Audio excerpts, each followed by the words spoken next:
Ayaw mo na gawin ito kasi nga charity, ginagamit lang daw yung mga Pilipino. No.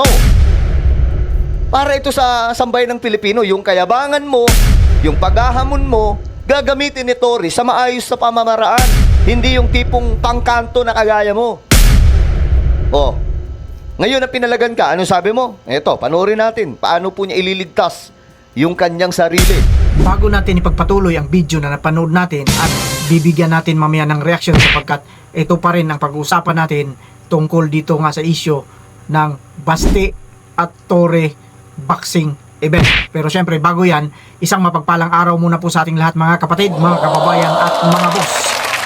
Napakaganda ng pag-uusapan natin ngayon sapagkat lahat naman tayo entitled na mag-comment, mag-react at magbigay ng ating kuro-kuro ng ating mga pananaw kung ano ba talaga ang mangyayari dito sa issue na kinaharap ngayon ni Mayor Basti Duterte at si PNP Chief General Tory.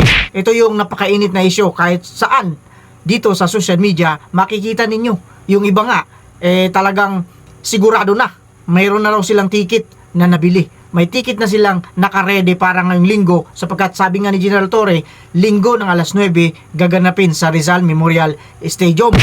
So ito yung pag-usapan natin ngayon. Mga ob na mga vloggers, kasali kayo rito sapagkat kayo man ay nag-react din. Kagaya rin natin rito, kagaya ng sinasabi ko rito, malaya ang kahit na sinong Pilipino ang mag-react sa mga ganitong bagay na nangyayari ngayon dito sa ating bansa. Lalo pa, ang mga involved dito ay hindi lang basta-bastang ordinaryong tao. Ito ay Chief PNP. Ito po yung tatay ng kapulisan. At isa pa, ito rin yung tatay doon sa kanilang syudad sa Davao City. Walang iba kundi si Mayor Basti Duterte. Yan ang pag-uusapan natin. Pero bago yan, may panunuorin muna tayong video. At ito ay isang ob-ob na vlogger din. Binigyan niya ng reaksyon. At syempre, mamaya magbibigay din tayo ng reaksyon dito. Kaya mag-ready kayo dyan. Pero bago natin simulan, nakalimutan ko. Bakit muna tayo ng isa? Magandang umaga po, Luzon, Visayas at Mindanao. At siyempre pa sa mga kapatid natin, mga kababayan natin na nasa iba't ibang panig ng mundo. Magandang umaga, magandang hapon, magandang tanghali, magandang gabi po sa inyong lahat. Kamusta na po kayo? Sana po ligtas kayo sa lahat ng uri ng kapahamakan. Lalong-lalo na po yung mga kapatid natin, mga kababayan natin, mga boss natin na nasa ibang bansa. Sana po ligtas na kayo dyan. Kung ano man nangyaring kaguluhan sa mga nagdang panahon, manalangin at manalangin lamang po tayo. Yan po ang pinakamabisang panangga natin sa mga ganitong pagkakataon. At dito naman sa Pilipinas, lalo na sa Luzon, na bahang-baha pa rin hanggang sa ngayon. Mag-iingat po kayo. Huwag po ninyong gawing laruan yung tubig baha dyan sapagkat mayroon po dyan tinatawag na leptospirosis. Yan po yung mga ihi ng mga daga. Kaya ingatan po natin yung mga anak natin. Huwag na po natin pabayaang maligo kasi may nakikita tayo sa mga balita. Yung mga anak, yung mga malilit na bata, naglalaro dyan sa tubig baha. Yan po ay mapanganib. Yan ang sinasabi natin dito. Kaya kailangan mag-ingat. Huwag na po ninyong hantayin pa na may masamang mangyari dyan sa mga anak ninyo. Ngayon pa lang, kayong mga nanay, baka nabisi kayo dyan. Nabisi kayo sa pag-aayos ng mga gamit ninyo. Huwag ninyong kalimutan ang inyong mga anak. Huwag ninyong pabayaan na maglaro doon sa tubig baha sapagkat yan po ay mapanganib kagaya ng sinasabi ng ating DOH. Ngayon, tuloy-tuloy na tayo dito sa ating programa. Panoorin natin ang video na ito at mamaya nga, kagaya ng sinabi ko, gagawa tayo ng reaksyon natin. Kaya, video, pasok! Marami pong bibili ng ticket mga sangkay para po dito. Okay?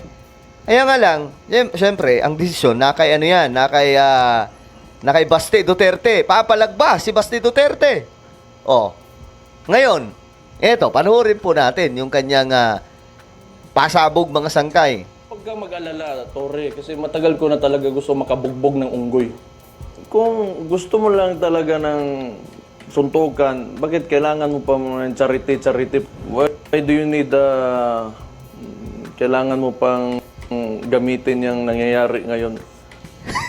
Di ba nonsense mga sangkay? Panoorin po muna natin. Nabaha dyan sa Metro Manila. If you're really serious about this, kung gusto mo yung charity na yan, and you've laid some conditions, then let me lay my own conditions. Teka lang, wala namang kondisyon na nilatag si General Torre. Bugok ka ba, boy? May kondisyon bang nilatag si General Torre? Mr. Basti Duterte? Wala. Ano lang ang kanyang sabi? O sige, kung gusto talaga niya, then, gawin natin to. Pero para mas maganda, gawin na nating boxing. At para may mga sponsors, nang sa ganun, makatulong pa sa mga nasa lanta. O, di ba? Ngayon, mamaya, mga sangay, magsalita po tayo. Panoorin po muna natin buo. For the event. Kung serious ka talaga, ha? These are my conditions.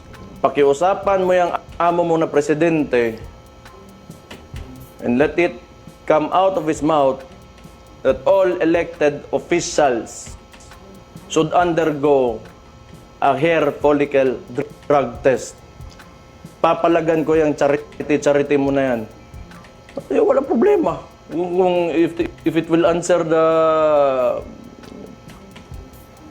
the issues nitong bansa natin, I can do that. Ang masasabi ko lang dito, duwag ka, Mr. Duterte. Duwag. Ikaw ang naghamon-hamon nung una, tapos ikaw ang naglalatag ng kondisyon. Remember, boy, walang nilatag na kondisyon. Si General Torre. May narinig ba kayo may condition si General Torre? Wala. Ang sabi lang niya, mas maganda nito, gawin na natin charity match kasi para talagang makatulong tayo. Walang condition. Ngayon, panoorin natin. Mas maganda mag-react po tayo sa kanya mga pinagsasasabi dito. Huwag kang mag-alala, Torre, kasi matagal ko na talaga gusto makabugbog ng unggoy. Dito pa lang mga sangkay, mayabang na. Dapat, boss, yung yabang mo, sinasamahan mo ng totoong aksyon. Hindi yung tipong puro ka ngaw-ngaw, hindi ka naman pumalag ka ba? Dapat nung sinabi ni Torre na let's do it, di ka pumapalag. Dati din di ba? May duelo, may naghamon sa'yo. Pumalag ka ba? Hindi. Kasi nga, puro hangin lang yung katawan mo. Dapat talagang tinutotoo mo yung sinasabi mo. Puro ka yabang Yan ang problema Mas nauuna yung yabang bago yung talaga nga naman yung actual na aksyon. Puro hangin yung laman ng katawan mo Palagan mo na. Kung talagang matapang ka, ayan na. Mas matanda pa nga po yun sa'yo 'Di ba? Mas nakalalamang ka kasi bukod sa, siyempre, kayabangan mo, lamang ka pa sa lakas kasi mas may edad siya Ikaw mas bata. 'Di ba? Pero bakit natatakot ka? Takot ka ba maubos yung stamina mo? At hindi ka umabot ng 5 rounds? Matumba ka na? Kung gusto mo lang talaga ng suntukan, bakit kailangan mo pa ng charity? Bakit kailangan ng charity? Why do you need kailangan mo pang gamitin yung nangyayari ngayon? Well, dahil matino si General Torre, yun lang ang masasabi ko. Isipin mo yung bardagulan yung dalawa, yung pakikipag-away mo sa kanya, sabi niya, hindi, gawin na lang ating charity kasi para makatulong tayo sa mga nangangailangan, 'di ba? Maraming mag-sponsor. Tingnan mo, mayroon pang casino na ready na para makalikom ng fund, makatulong sa sambayan ng Pilipino. Dito, lumalabas na wala kang puso sa mga Pilipino. 'Di ba? Ayaw mo na gawin ito kasi nga charity, ginagamit lang daw yung mga Pilipino. No. Para ito sa sambayan ng Pilipino, yung kayabangan mo, yung paghahamon mo, gagamitin ni Torre sa maayos na pamamaraan. Hindi yung tipong pangkanto na kagaya mo. Ngayon na pinalagan ka, ano sabi mo? Eto, panoorin natin. Paano po niya ililigtas yung kanyang sarili. Nabaha dyan sa Metro Manila. Ito ha. If you're really serious about this, kung gusto mo yung charity na yan, and you've laid some conditions, then let me lay my own conditions. Wala siyang condition na nilabas, pare koy. Gamitin mo yung brain cells mo, pare.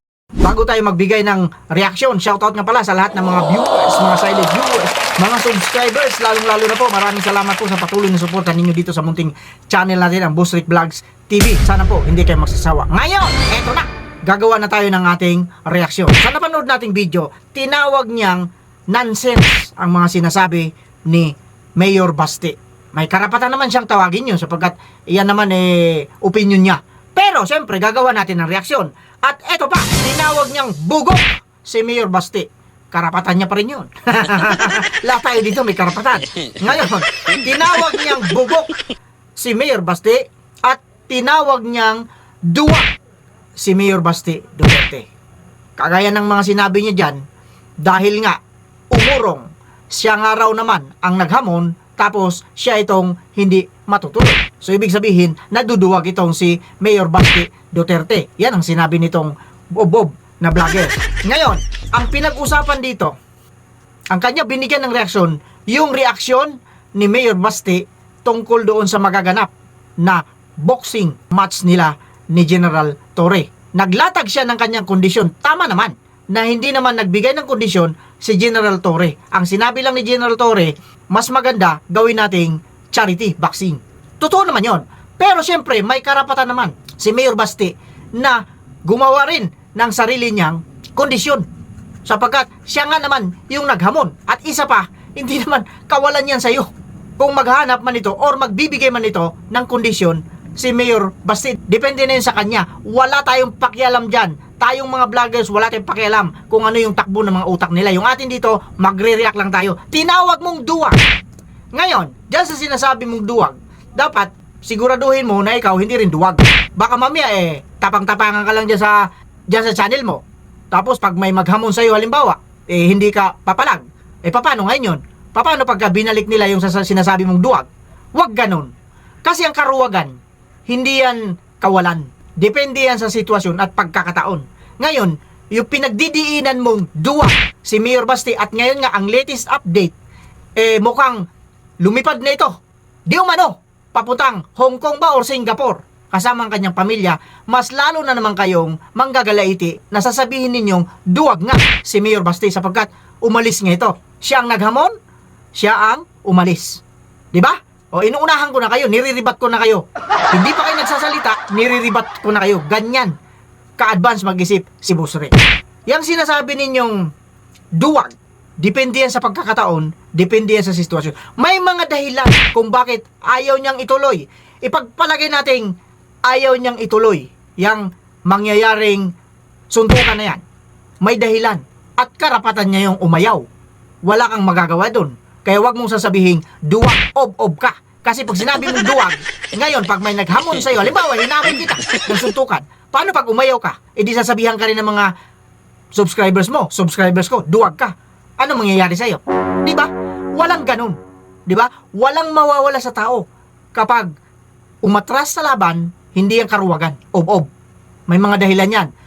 Yung iba pa nga, inaaring matatalino yung mga ganyan. Ibig sabihin, ayaw niyang pumatol. Sapagkat siguro, nung sinabi niya yung paghahamon niya ng suntukan, dala lang yun ng kanyang bugso ng damdamin. At mabuti naman, naliwanagan siya, ayaw niya ng pumatol. At sigurado naman tayo rito, para sa iyo, General Torre, na pinagyayabang ninyo, mas maganda nang umatras si Basti Duterte. Bakit? Doon pa lang, sa sinasabi kong training na nangyayari, sa suntok pa lang, nitong si General Torre, mukhang hirap na ito. Tapos magyayabang pa na 12 rounds. Ikaw, sasabihin mo, baka hindi umabot ng 5 rounds si Basti. Sigurado ka ba? Paano pag hinamon kita ng 5 rounds? Paano yun? Kahit anong laban, 5 rounds. Paano yun? O, paano pag umatras ka? Di ba? Tapos sasabihin ka duwag, okay ka lang. Okay lang yun. Dapat okay ka lang. Okay ka lang. Dapat natawagin kang duwag din. Akala nyo kasi kung sino kayo magsalita. Para bagang ginagamit ninyo yung mga issue para syempre sa mga views ninyo. Yan ang totoo. Yes. Totoo yan. Maniwala kayo sa hindi. Yan ang totoo. Real talk tayo rito. Kaya kayong mga ob-ob na mga vloggers, kagaya na sinasabi ko sa inyo, pag kayo hinamon, tapos umatras kayo, paano pag sinabihan kayong duwag? Di ba? Ako, pag hinamon ako, atras ako, okay lang. Di ba? Karapatan ko yun. Pero pag ako naghamon, karapatan ko din yun. Ganun lang, mga ob-ob. Yan ang maintindihan ninyo. Kaya sa susunod nating mga video, kayong mga ob-ob ng mga vloggers, dapat mag-practice na din kayo. Kasi baka mamaya dumating yung panahon na maghamon si Boss Rek at tatanggapin ngayon ninyo or tanggapin ni MJ, makagago, shoutout sa'yo, mag-ready ka na rin, makagago. Baka mamaya pa'y tumanggap sa hamon ni Boss Rek dito sa mga ob-ob ng mga vloggers lang kasi doon ako nakapokus. Sa mga vloggers lang. Kasi pakita natin, ang tatapang kasi nito sa mga channel nila Para bang ang gagaling nila, di ba? Kaya mag-ready kayo kagaya ng sinasabi natin dito, walang mawawala sa iyo kung ikaw man ay umatras. Kaya saludo ako kay Basti Duterte kung hindi man niya papatulan niyang mga issue ngayon. At syempre, saludo rin tayo dyan kay General Torre sapagkat ginagawa niya rin kung ano yung gusto niya. Kung ano yung nakikita niyang mas makakabuti sa lahat. Pantay tayo rito, patas tayo rito, hindi kagaya sa mga ob-ob ng mga vloggers na yan. Mga ob-ob ng mga vloggers, mga ob-ob pa rin kayo. Wait na! Sana nag-enjoy kayo dito sa munting reaction natin. At lahat po, inuulit ko, lahat tayo may karapatang mag-react, may karapatang kumilos, may karapatang magpahayag ng ating saloobin. With that, kagaya ng sinasabi natin dito, mag-iingat po tayong lahat. Lalo na po yung mga nakalubog pa sa baha. Mag-iingat po kayo. Paulit-ulit natin sasabihin yan. Shout out sa inyong lahat. At syempre pa, kagaya ng sinasabi natin dito, mag-iingat tayong lahat. Pwera lang sa mga taong Op-op. Op-op. Op-op.